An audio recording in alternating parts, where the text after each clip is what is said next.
Thank you. That's me. That tie. Been around a while.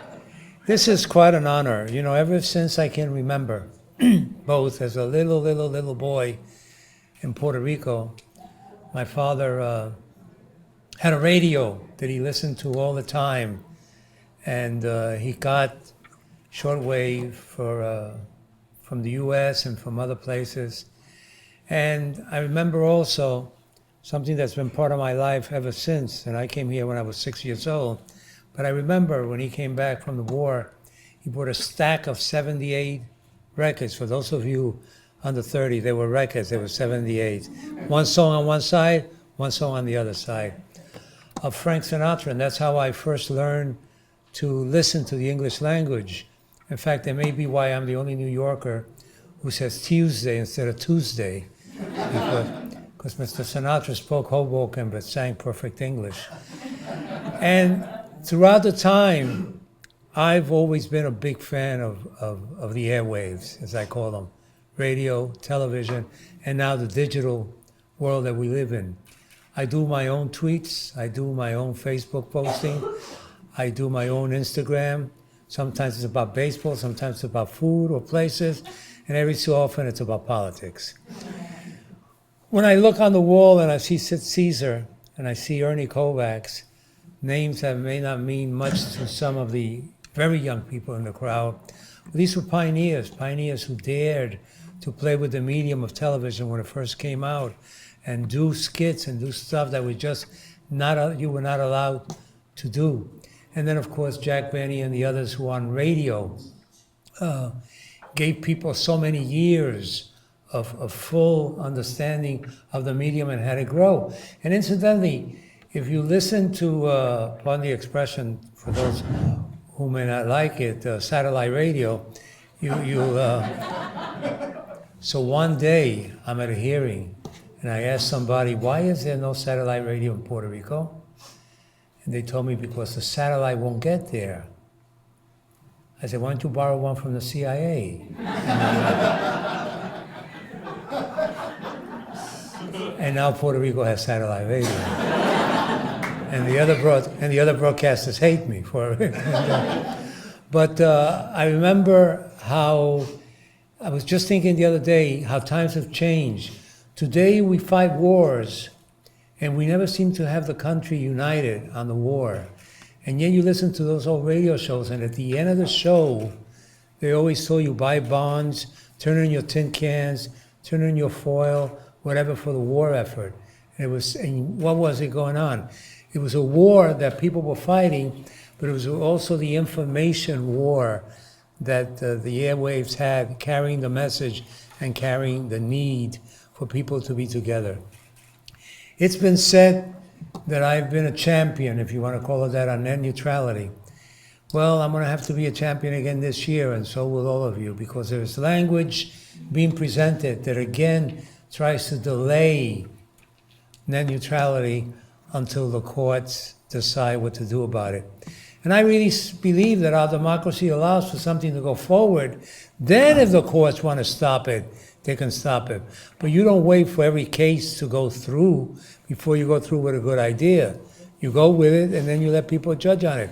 We do it in Congress every day. People take us to court on what we did. The Obamacare, they took us to the Supreme Court and the court said it was okay. And so it happens all the time. But I'm a big fan of what the FCC does. I'm a bigger fan also, and a big fan of what the Hispanic Coalition does. For years, you've been fighting this battle, be it content, be it the use of our language in the media, be it the hiring of people to perform, be it the on-air personalities and where they come from and how much they can give from our community. That's been a battle for you. It's been a battle for me. And so this award tonight is much more than an award.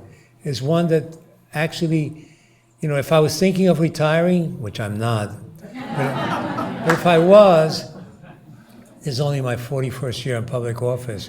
Why should I retire, right? But if I was, this award would say, you know, some people think you've been doing a good job, stay with it. because the fight continues, the fight on a daily basis. The internet is one of the greatest inventions in the history of mankind, but there are people who would like to control it. People would like to tell you what should be on it, what should not be on it. You know, you don't like something that's on the air, turn the dial. If it gets too offensive, then speak out. But don't try to control what is on the airwaves. Don't try to control what's on the internet. Don't try to control and not allow people to be free. There are different freedoms, and one of them is the ability to express ourselves over the air, to express ourselves in front of a microphone, to say what we feel and to say the way we feel. And so what is offensive to one is not offensive to another. We have to balance that out. Some people, I remember once somebody said to me, I'm offended by Howard Stern. I said, I'm offended by Rush Limbaugh. You know, it's a matter of opinion. You know, I mean, when he blames Latinos for everything that's wrong in the country, that offends me. And so we have to balance that all the time. But this award tonight gives me the strength to continue this fight. And before December 11th, it's going to be a big, big fight. By December 11th, we have to have a budget in place. And if we don't have a budget in place, we're going to be in deep trouble. With people like Anna Eshoo, with Senator Booker, with the people that are being honored today, Daria Matsui, with the FCC standing strong, I will continue to fight this fight. You know, I have the strangest committee. It's not one of the big committees, but it's the Financial Services Appropriations Committee, Financial Services and General Government. Very interesting contradiction. Amongst one of our jurisdictions is overseeing the District of Columbia. So I have spent most of my time getting rid of power. I may be the only legislator in the history of the world that wants less power. I don't want to tell the people of the district what to do. And then how ironic.